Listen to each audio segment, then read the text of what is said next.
Hello everyone, कैसे हैं आप सब? बढ़िया। चलिए, अच्छी बात है। बढ़िया, स्वस्थ और साथ ही साथ खुश रहना चाहिए। क्योंकि स्वस्थ रहेंगे, खुश रहेंगे, खुश रहेंगे, स्वस्थ रहेंगे। और अगर आप स्वस्थ रहेंगे, खुश रहेंगे तो आपके लक्ष्य को, आप अपने लक्ष्य को, अपने गोल को बहुत आराम से प्राप्त कर लेंगे। क्योंकि अपनी लाइफ में अगर आपको कुछ भी अचीव करना है तो सबसे पहले आपकी हेल्थ ठीक होनी चाहिए, यानी आप स्वस्थ होने चाहिए, और साथ ही साथ आप खुश रहने चाहिए। आपका दिमाग शांत और हैप्पी रहना चाहिए। तभी आप बहुत अच्छे से अपने कार्य को कर सकेंगे, और वो कार्य जो होगा ना, उसका रिजल्ट भी बहुत बेहतरीन आएगा। चलिए, हम बात कर रहे हैं किस बारे में? निर्वाचन प्रणाली के बारे में। क्या देख रहे हैं हम? निर्वाचन प्रणाली, अर्थात चुनाव में ये जो चुनाव लड़ते हैं प्रत्याशी, निर्वाचक जो होते हैं, ये जो आप और हम वोट देने जाते हैं लोकसभा और के लिए सांसदों को, और राज्य में एमएलएज देते हैं ना, विधायकों को वोट। परंतु कुछ ऐसे निर्वाचन भी होते हैं, ऐसे चुनाव भी होते हैं, ऐसे सदस्य भी चुने जाते हैं जिनको हम और आप प्रत्यक्ष रूप से वोट नहीं देने जाते। जब आप वोट देने जाते हैं, आपके दिमाग में सवाल तो उठते हैं, अब उठते हैं या नहीं उठते, परंतु उठने चाहिए। कोई चीज़ अगर हम नहीं देखते हैं तो उसके बारे में सवाल उठना चाहिए कि क्यों हुआ, कैसे हुआ। तभी तो एक अच्छी, एक बेहतरीन सोच डेवलप कर सकेंगे। तो आप चुनाव में वोट देने जाते हैं, इलेक्शन होते हैं, जब जाते हैं ना आप मत देने, तब क्या कि कौन मत कराता है, ये जो मत कराने का तरीका है, कौन इसको पूरी तरीके से संपन्न कराता है, फाइनल स्टेज क्या है, किस तरीके से हमारे पूरे देश में चुनाव संपन्न कराए जाते हैं। तो हम इसी बात को देख रहे हैं। आज हम देख रहे हैं निर्वाचन रीति, यानी कि किस तरीके से जो सदस्य चुनाव में खड़े होते हैं उनका निर्वाचन कैसे होता है, क्या क्या स्टेप, हम स्टेप बाय स्टेप देख रहे हैं। सबसे पहले हमने चुनाव आयोग देख लिया है कि उसकी क्या भूमिका होती है निर्वाचन प्रणाली में, संसद की भूमिका भी देख ली है। साथ ही साथ अब हम बात करने वाले हैं जो सांसद, राज्यसभा के सदस्य चुने जाते हैं, किस तरीके से उनका चुनाव किया जाता है। तो सबसे पहले राज्यसभा क्या है, हमारा टॉपिक क्या है आज का? निर्वाचन रीति। राज्यसभा का मैंने आपको पहले ही बताया, अप्रत्यक्ष तौर पर चुनाव होता है। अगर आपने राज्यसभा की चुनावी प्रक्रिया किस तरीके की होती है वीडियो नहीं देखी है तो आप देख लीजिएगा, आपको समझ में आ जाएगा कि जो राज्यसभा में चुनाव कराए जाते हैं, राज्यसभा में इलेक्शन होते हैं सदस्यों के लिए, राज्यसभा के सदस्य चुने जाने के लिए, वो किस तरीके से होते हैं। पार्लियामेंट सीरीज में ही जब हमने राज्यसभा पढ़ी थी तब उसकी पूरी प्रक्रिया के बारे में आपसे बात कर दी गई थी। पूरी एक वीडियो है, राज्यसभा की चुनावी प्रक्रिया नाम है टॉपिक का, आप देख सकते हैं। राज्यसभा, राज्य की विधानसभा के निर्वाचित सदस्यों के द्वारा, राज्यसभा के सदस्य किसके द्वारा चुने जाते हैं? राज्यसभा। राज्यसभा नाम ही राज्यसभा है, तो राज्य अर्थात राज्यों की सभा। तो राज्यसभा किसका प्रतिनिधित्व करती है? जैसे लोकसभा किसका प्रतिनिधित्व करती है? लोकसभा हमारा और आपका, जो आम नागरिक है, क्योंकि हम और आप ही लोकसभा में वोट देने जाते हैं ना, लोकसभा के लिए सांसद चुनते हैं, सदस्य चुनते हैं, तो वो हमारा और आपका प्रतिनिधित्व करती है। तो इसी तरीके से आप कह सकते हैं कि लोकसभा नागरिकों का प्रतिनिधित्व करती है और राज्यसभा किसका करती है? राज्यों का प्रतिनिधित्व। राज्यसभा, राज्यों की सभा। अगर आप शब्द को ही अच्छे से पढ़ेंगे तो कुछ क्वेरीज तो आपके माइंड से तभी समाप्त हो जाएंगी कि भाई राज्यसभा नाम है तो इसका मतलब राज्यों का प्रतिनिधित्व करती है। इसको ऊपरी सदन भी बोलते हैं, उच्च सदन भी बोलते हैं, ठीक है। राज्य की विधानसभा के निर्वाचित सदस्यों के द्वारा राज्यसभा के सदस्यों का चुनाव किया जाता है। किसके द्वारा किया जाता है? जो राज्य की विधानसभा होती है। क्या? राज्य की विधानसभा के निर्वाचित सदस्य। निर्वाचित कौन होते हैं? निर्वाचित सदस्य एमएलएज होते हैं ना। तो राज्य के जो निर्वाचित सदस्य होते हैं, निर्वाचित से तात्पर्य क्या होता है? पहले भी आपको कई बार बताया, याद भी हो गया होगा, नहीं है तो दोबारा बता देते हैं। निर्वाचित वो सदस्य होते हैं जिनको वोट के द्वारा, मत के द्वारा चुना जाता है। वो चुन के आते हैं, चुनाव लड़ते हैं, तब जीतते हैं, तब आते हैं विधानसभा में, तो वो होते हैं निर्वाचित सदस्य। और मनोनीत जो होते हैं जिनको डायरेक्ट भेजा जाता है। आप देखते हैं ना, राज्यसभा के लिए 12 सदस्य मनोनीत किए जाते हैं और लोकसभा के लिए 2। मनोनीत कौन करता है? राष्ट्रपति जी करते हैं। उनको आप और हम वोट नहीं देने जाते ना, तो वो मनोनीत सदस्य होते हैं। तो क्या बात कही गई है कि विधानसभा के निर्वाचित सदस्य भाग लेते हैं राज्यसभा के सदस्य चुनने के लिए। तथा संघ राज्य क्षेत्र के लिए जो केंद्र शासित प्रदेश है, 2 तरीके के हैं ना हमारे, एक राज्य होता है हमारे देश में, 2 तरीके के क्षेत्र हैं। एक राज्य है जैसे यूपी, दिल्ली क्या है? केंद्र शासित प्रदेश। यूपी क्या है? पूर्ण राज्य है। तो यूपी हो गया, बिहार हो गया, ये सब क्या है? पूर्ण राज्य। दिल्ली हो गया, पौंडीचेरी हो गया, अंडमान निकोबार हो गया, दादर नागर हवेली हो गया, ये सब क्या है? ये केंद्र शासित प्रदेश है।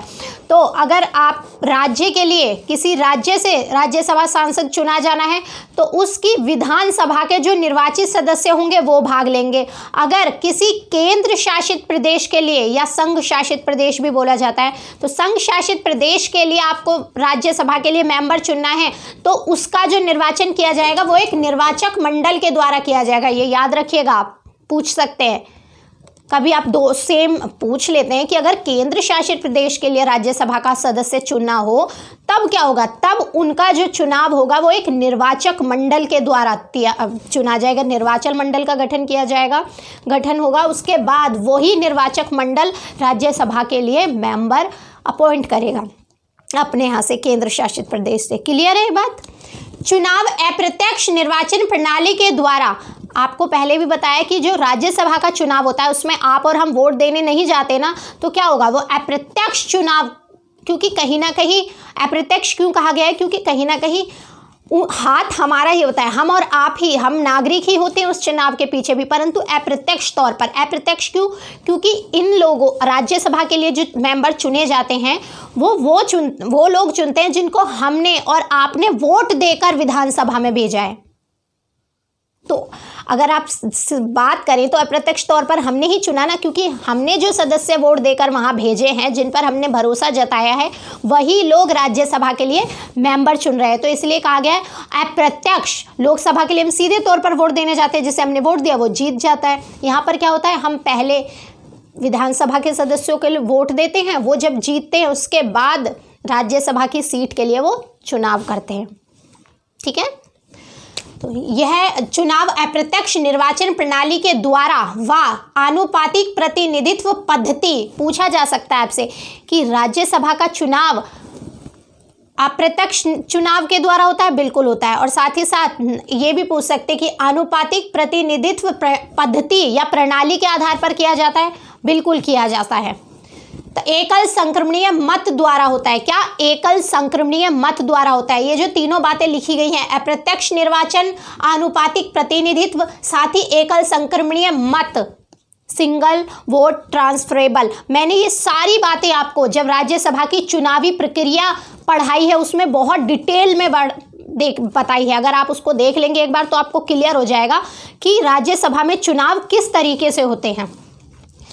और ये जो इसमें ये शब्द आए, आनुपातिक प्रतिनिधित्व, एकल संक्रमणीय, अप्रत्यक्ष निर्वाचन, ये सब क्लियर तरीके से बता दिए हैं कि इनका मतलब क्या है राज्यसभा के चुनाव में। इसका उद्देश्य, ये जो राज्यसभा है इसका उद्देश्य क्या है? इस मत पद्धति के हिसाब से जो राज्यसभा में चुनाव होते हैं, इसका उद्देश्य है अल्पसंख्यक समुदायों, जो अल्प यानी कि संख्या में थोड़े, अल्पसंख्यक, तो अल्पसंख्यक समुदायों तथा दलों के लिए प्रतिनिधित्व की व्यवस्था करना इसका उद्देश्य है इस तरीके की चुनावी प्रणाली का। राज्यसभा में रिक्त स्थान भरने के लिए राष्ट्रपति निर्वाचन आयोग के द्वारा सुझाई गई, किसके द्वारा? जो राज्यसभा में जब चुनाव होते हैं तब क्या होता है? सर्वप्रथम ये होता है कि अगर राज्यसभा में कोई सीट रिक्त है, कोई सीट खाली हुई है राज्यसभा में, तब क्या होगा? राष्ट्रपति निर्वाचन आयोग, कौन? इलेक्शन कमीशन, चुनाव आयोग के द्वारा जो तारीख सुझाई जाती है, विचार विमर्श होता है ना। घर में क्या होता है? अगर कोई फंक्शन करना हो, शादी वगैरह करनी हो तो क्या होता है? तारीख तय करते हैं ना बैठ के कि हाँ जी इस तारीख को ये कार्यक्रम किया जाएगा। तो यही बात कही गई है कि राष्ट्रपति निर्वाचन आयोग के द्वारा जो सुझाई गई तारीख है, जो तारीख तय की गई है, उस दिन एक अधिसूचना जारी करता है। अधिसूचना से तात्पर्य होता है कि वह सूचना जो गवर्नमेंट के द्वारा जारी की जाती है, संवैधानिक सूचना। तो अधिसूचना जारी करके निर्वाचकों से राज्यसभा के सदस्यों को चुनने के लिए कहते हैं। जो भी निर्वाचक हैं, जिनको भी चुनना है, उनसे ये कहते हैं कि राज्यसभा को चुनने के लिए कहते हैं। तो कहता कौन है? राष्ट्रपति जी। तय की गई तारीख कौन तय करता है? बात अभी बताया ना आपको, निर्वाचन आयोग के द्वारा सुझाई गई, क्योंकि आपस में विचार, लोकतंत्र है, लोकतंत्र में जितनी भी संस्थाएं हैं उनसे विचार विमर्श करके ही काम किया जाएगा। ऐसे नहीं सिर्फ ये कह दे मैं सर्वे सर्वा हूँ, मैंने जो कह दिया वो होगा। तो सब आपस में मिलकर बात कर कर, मंत्रणा कर कर, विचार विमर्श कर कर ही तय करते हैं सब कुछ। जिस तारीख को सेवानिवृत्त होने वाले सदस्यों की पदावधि समाप्त होनी है, यानी कि जो तारीख, वह तारीख जिस दिन जो रिक्त स्थान है, यानी कि जो सदस्य जिस स्थान पर है उसका स्थान खाली होना है। क्या कहा गया है कि जिस तारीख को सेवानिवृत्त होने वाले सदस्यों की पदावधि समाप्त होनी है उससे 3 माह से अधिक, यानी कि 3 महीने से अधिक समय से पूर्व ऐसी अधिसूचना जारी नहीं की जाती। ये जो अधिसूचना है तो इसका टाइम सीधे तौर पर आप क्या कह सकते हैं, 3 महीने से पहले जारी नहीं की जाएगी।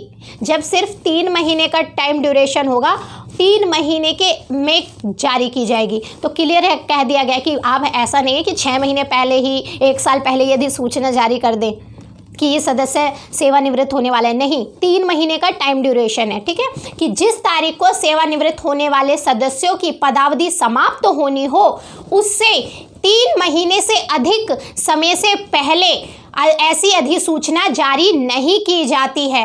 रिटर्निंग अधिकारी की बात की थी हमने, जब मैंने आपको इससे पहले वाला लेक्चर पढ़ाया था उसमें मैंने सारे अधिकारी की बात की थी कि जो मतदाता होते हैं, आप जहाँ चुनाव वोट करने जाते हैं वहाँ पर कौन से अधिकारी होते हैं, रिटर्निंग अधिकारी कौन होता है, कौन उनको अपॉइंट करता है, ये सारी बातें मैं वहाँ पर बता चुकी हूँ। आप इसको फर्स्ट से लेक्चर देखेंगे तो सारी बातें आपको सीक्वेंस से समझ में आ जाएंगी। तो क्या बात की जा रही है यहाँ पर, रिटर्निंग अधिकारी निर्वाचन आयोग के अनुमोदन से मतदान का स्थान निर्धारित और अधिसूचित करता है। तो जो किस स्थान पर मतदान होगा इसकी अधिसूचना, इसकी जानकारी कौन जारी करता है, रिटर्निंग अधिकारी जारी करता है। और किससे बात कर किसके सुझाव पर, तो निर्वाचन आयोग के अनुमोदन के द्वारा। जो भी स्थान निर्वाचन आयोग कहता है कि ये इस स्थान पर चुनाव होने हैं तो उस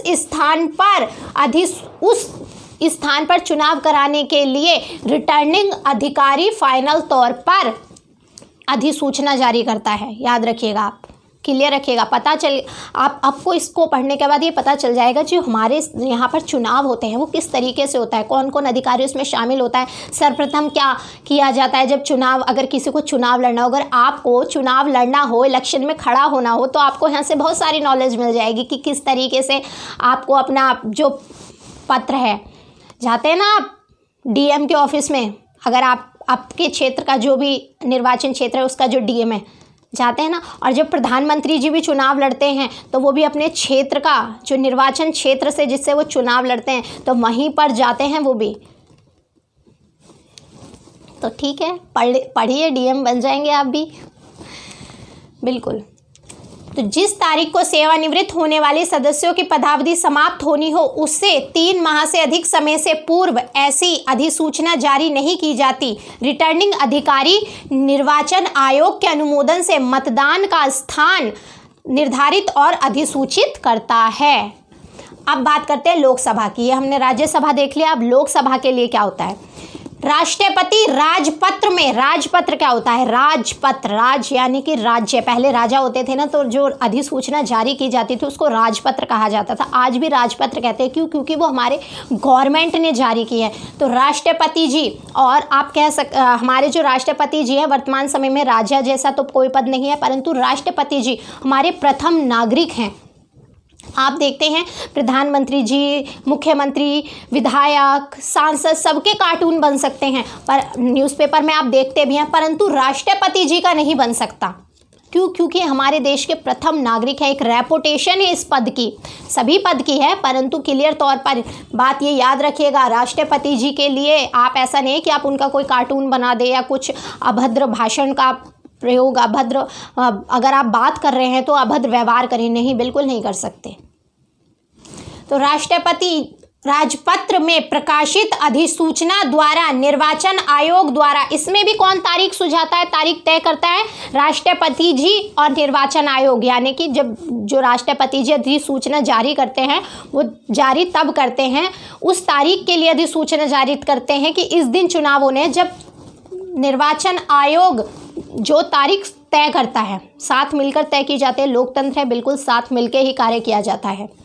तो राष्ट्रपति राजपत्र में प्रकाशित अधिसूचना द्वारा निर्वाचन आयोग द्वारा सुझाई तारीख को सभी संसदीय निर्वाचन क्षेत्रों में कहते हैं कि वह लोकसभा के लिए सदस्य निर्वाचन करें। तो वो जो राजपत्र, सबसे पहले क्या होता है, राजपत्र जारी किया जाता है और उस राजपत्र में क्या लिखा होता है कि वह लोकसभा के लिए सदस्य निर्वाचित करें। जो जितने भी संसदीय क्षेत्र होते हैं सबके लिए ये अधिसूचना जारी की जाती है। कहा जाता है कि वह अपने अपने क्षेत्र से निर्वाचक सदस्य, जिनको भी चुनाव लड़ना है उसके सदस्य, उनकी लिस्ट आप देखते हैं ना, बहुत कितने सारे सदस्य, बीजेपी से, कांग्रेस से, जितनी भी पार्टी है और कुछ निर्दलीय से बहुत सारे लोग खड़े होते हैं। तो सबसे पहले ये प्रक्रिया है अगर आपको चुनाव लड़ना है तो, ठीक है, सबसे पहले ये बात होती है। उसके बाद क्या होता है, उसके पश्चात निर्वाचन आयोग नामांकन दायर करने, उनकी छानबीन करने व उन्हें वापस लेने तथा चुनाव के लिए तारीख तय करता है। क्या बात होती है फिर,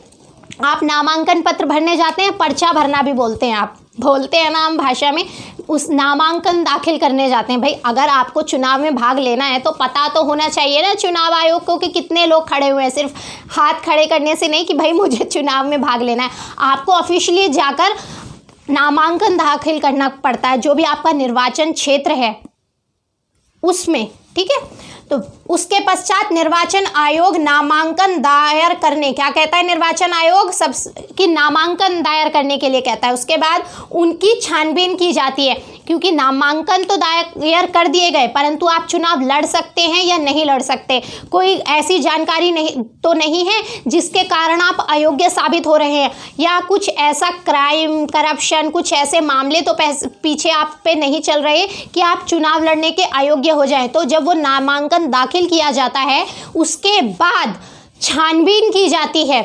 तो नामांकन दाखिल करना होता है, फिर छानबीन होती है तथा उन्हें वापस, कई बार आप देखते हैं सदस्य नाम पहले पर्चा भर देते हैं, नामांकन दाखिल कर देते हैं, उसके बाद वापस भी लिए जाते हैं। कई बार वो अयोग्य साबित हो जाते हैं, चुनाव नहीं लड़ सकते तो वापस लेना पड़ता है, या फिर ऐसा भी होता है वो अपने आप ही स्वयं भी जाकर अपना नाम वापस ले लेते हैं। तो उनको एक ऑप्शन दिया जाता है कि ठीक है आपने तो चुनाव के लिए पर्चा भर तो दिया है, आप चाहें तो वापस भी ले सकते हैं। तो सबसे पहले नामांकन दाखिल होता है, उसके बाद छानबीन होती है, छानबीन के बाद अगर चाहें तो आप नामांकन भी वापस ले सकते हैं, या फिर अगर आपको अयोग्य साबित कर दिया गया जब आप चुनाव लड़ने लग सकते तो भी नामांकन वापस हो जाता है। तथा चुनाव के लिए तारीख तय होती है। फिर चुनाव किस दिन होगा, किस दिन चुनाव होंगे, उनके लिए तारीख तय की जाती है। क्लियर। उम्मीदवार को 25,000 रुपये, ये जो आप नामांकन दाखिल करने जाते हैं, अगर आपको चुनाव लड़ना है और आप 25,000 रुपये आपको देने पड़ेंगे। एक ये सिक्योरिटी मनी कह सकते हैं आप इसको, 25,000 रुपये देने होंगे आपको अगर आपको चुनाव लड़ना है। अगर आप अनुसूचित जाति या अनुसूचित जनजाति से हैं तब चुनाव लड़ना है। अगर आप अनुसूचित जनजाति और जाति जनजाति, अनुसूचित एससी और एसटी होते हैं ना, अनुसूचित जाति और अनुसूचित जनजाति, आप इससे बिलोंग करते हैं तो आपको 5,000 रुपये देने पड़ेंगे। कितने? 5,000। अगर आप इससे अदर किसी भी कास्ट से हैं तो आपको 25,000 रुपये जमा करने पड़ेंगे, ठीक है।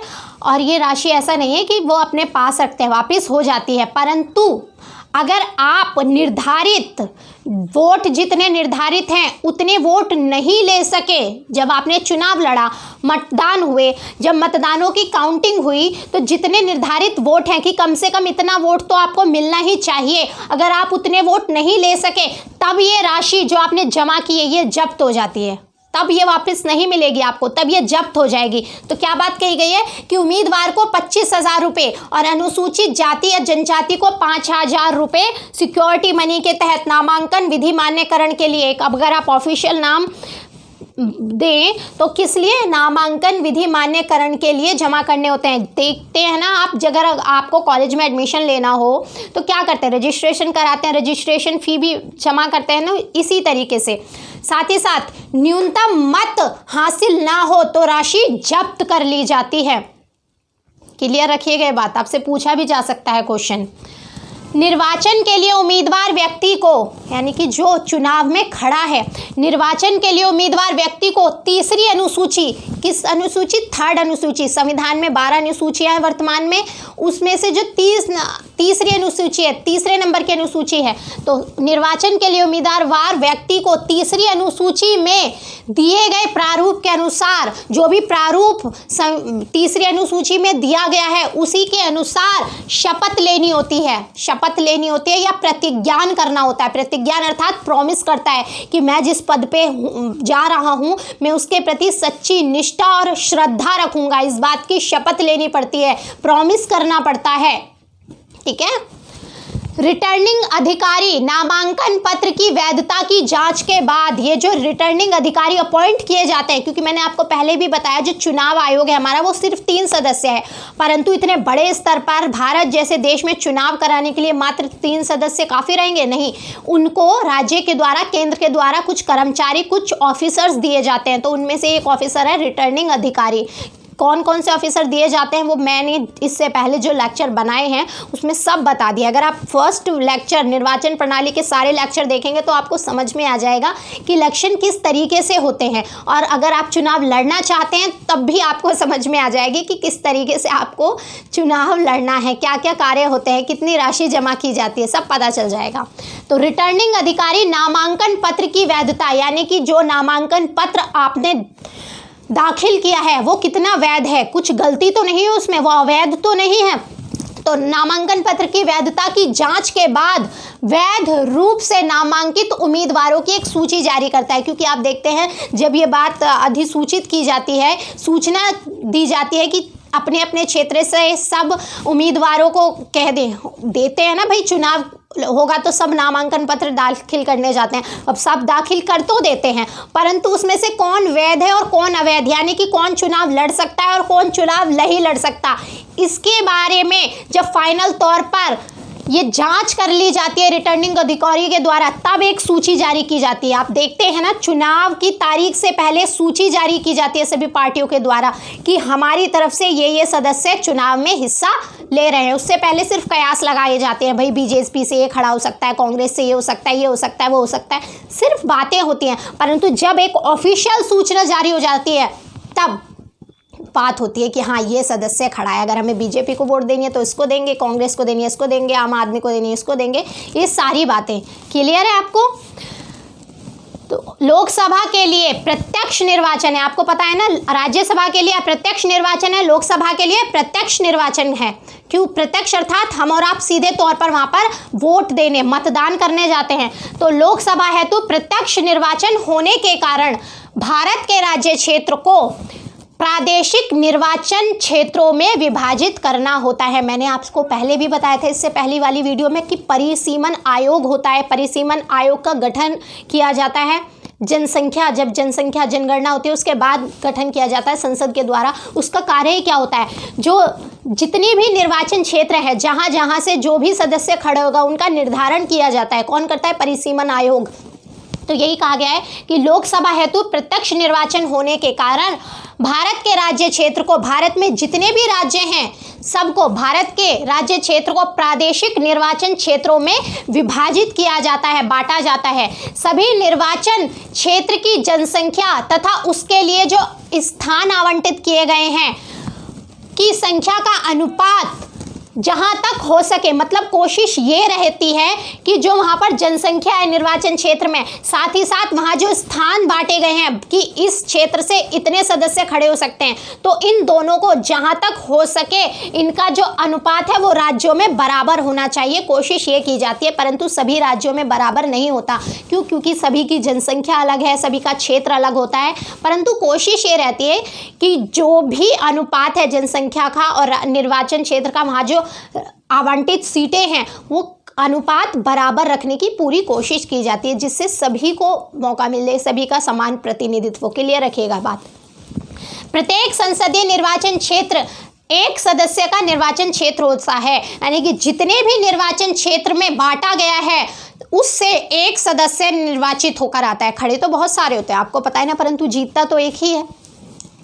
चुनाव पूरा हो जाने पर, जब चुनाव कंप्लीट हो जाते हैं, मत कंप्लीट हो जाता है, जिस दिन आप वोट डालने जाते हैं शाम तक 6 बजे तक मतदान कंप्लीट हो जाते हैं ना, तो जब चुनाव कंप्लीट हो जाते हैं उसके बाद की बात की गई है कि चुनाव पूरा हो जाने पर मतों की गणना ऐसी तारीख व समय पर होती है जो रिटर्निंग अधिकारी तय करे। तो मतदान की गणना कब होनी है, किस तारीख को और किस समय होनी है, इसको कौन तय करता है? रिटर्निंग अधिकारी। ऑब्वियस सी बात है, पूछ के, मैंने आपको कहा लोकतंत्र है तो आपस में विचार विमर्श करके ही तय की जाती है, परंतु अगर आपसे ऑफिशियली पूछे तो क्या है, रिटर्निंग अधिकारी तय करता है। ठीक है, चुनाव आयोग से पूछेगा सब कार्य होगा, क्योंकि लोकतंत्र है, आपस में विचार विमर्श कर ही कार्य किया जाता है। तो चुनाव पूरा हो जाने पर मतों की गणना ऐसी तारीख व समय पर की जाती है जो रिटर्निंग अधिकारी तय करता है, यही परिणाम की घोषणा भी करता है। तो परिणाम आपने देखे, अब अगर आप चुनाव लड़ रहे हैं तो आप खड़े हो जाते हैं ना कार्यालय पे जाकर, वहाँ पर जहाँ पर वोटिंग काउंट हो रही होती है, जहाँ पर वोटों की गिनती हो रही होती है, खड़े हो जाते हैं, तो कोई ना कोई तो वहाँ पे अधिसूचना जारी करता ही होगा ना। तो कौन होता है वो? रिटर्निंग अधिकारी होता है वो, जो अधिसूचना जारी करता है कि कौन विजय हुआ है, कितने मतों से विजय हुआ है। तो ये सारी सूचना कौन जारी करता है? ये सारी सूचना रिटर्निंग अधिकारी के द्वारा जारी की जाती है, यही परिणाम की घोषणा करता है। कौन? रिटर्निंग अधिकारी ही परिणाम की घोषणा करता है। अब सभी जगह तो चुनाव आयोग के सदस्य नहीं जाएंगे ना, तो इसलिए रिटर्निंग अधिकारी अपॉइंट किए होते हैं, जो उनको ऐसी पावर दी गई होती है। पावर देता कौन है? यही चुनाव आयोग, संसद की। ये बिल्कुल इसी तरीके से काम करते हैं, इन्हें सब रूल्स और रेगुलेशन पता होते हैं कि किस तरीके से कार्य करना है, उनके पावर दे दी गई होती है। साथ ही साथ निर्वाचन आयोग को जब परिणाम की घोषणा कर देता है रिटर्निंग अधिकारी, उसके बाद जो निर्वाचन आयोग है अर्थात जो चुनाव आयोग है उसको व जो उससे संबंधित सदन है, यानी कि लोकसभा के लिए चुनाव हो रहा है तो संबंधित सदन लोकसभा है, राज्यसभा के लिए चुनाव हो रहा है तो संबंधित सदन कौन सा हो गया? राज्यसभा हो गया। तो क्या बात कही गई है कि निर्वाचन आयोग को तथा संबंधित सदन के महासचिव, जो सदन में महासचिव होते हैं, जब लोकसभा पढ़ाई है, राज्यसभा बताया है, लोकसभा में अध्यक्ष होते हैं, महासचिव होता है जो आईएएस रैंक का अधिकारी ही होते हैं। संबंधित सदन के महासचिव को उसकी जानकारी अर्थात सूचना देता है, क्योंकि अगर लोकसभा का चुनाव हो रहा है तो सारी लोकसभा तो डिसॉल्व हो गई है, अब नई लोकसभा बननी है तो उसमें अध्यक्ष सांसद तो नहीं होंगे, तो कौन होता है वहाँ पर? महासचिव होते हैं। ठीक है, उस समय सारा कार्य कौन करता है? महासचिव की उस देखरेख में। तो संबंधित सदन के महासचिव को, साथ ही साथ चुनाव आयोग को बताता है कि किस क्षेत्र से कौन जीता है, वो जो परिणाम रहे हैं उनको बताता है। कौन बताता है? रिटर्निंग अधिकारी। अगर यह प्रश्न उठ जाता है कि संसद के किसी सदन का कोई सदस्य संविधान में दिए गए अनर्हता क्या अर्थात अयोग्यता का पात्र है या नहीं, तब इस विषय में राष्ट्रपति का फैसला अंतिम होता है। आप देखते हैं कई बार जब चुनाव हो जाते हैं उसके बाद ये प्रश्न उठ जाता है कि भाई ये सदस्य योग्य है भी इस चीज़ के या नहीं, तो उसकी जांच होती है। फिर तो जांच में जो अंतिम फैसला होता है, क्योंकि ऐसा नहीं है कि भाई इतना बड़ा लोकतंत्र और मुद्दे ना उठे, बात ही ना उठे, तो कई बार ये बात उठ जाती है चुनाव के बाद कि ये जो सदस्य चुन के आया है या जो इसने चुनाव लड़ा है ये तो इसके योग्य ही नहीं था, जो योग्यता निर्धारित की गई है संविधान में उसका पात्र ही नहीं था। तो अब जब बात उठती है तो क्या होगा? भाई जीत के आया है तो जांच होगी कि सच में वो योग्य है या अयोग्य है। तो जब जांच होती है उसके बाद राष्ट्रपति जी का फैसला इस पर अंतिम होता है। परंतु अब यहाँ भी किंतु परंतु है, परंतु फैसले से पहले निर्वाचन आयोग की सलाह प्राप्त करना आवश्यक है। जो राष्ट्रपति जी फैसला देते हैं अंतिम, उससे पहले उनको निर्वाचन आयोग की सलाह लेना आवश्यक होता है। वो निर्वाचन आयोग की सलाह लेते हैं। मैंने आपसे पहले भी कहा ये लोकतंत्र है, यहाँ पर सबकी सलाह मशवरा से काम किया जाता है। ठीक है, ये बात याद रखिएगा कि ये जो सदस्यों की योग्यता का प्रश्न उठता है उस पर जो फैसला होता है वो अंतिम फैसला राष्ट्रपति जी का होता है। बिल्कुल सही बात है, परंतु कथन कारण का बहुत बेहतरीन क्वेश्चन बन सकता है, परंतु राष्ट्रपति जी को अंतिम फैसला देने से पहले निर्वाचन आयोग की सलाह प्राप्त करनी होती है। तो आई थिंक जो मैंने बातें आपको समझाई हैं आप समझ गए होंगे। चुनाव लड़ना चाहते हैं या फिर अगर आप वोट देने जाते हैं तो आपको अब नॉलेज रहेगी, जब अगली बार चुनाव में वोट देने जाएंगे ना तो पता रहेगा किस तरीके से कार्य होता है। चलिए आज के लिए इतना ही रखते हैं, धन्यवाद।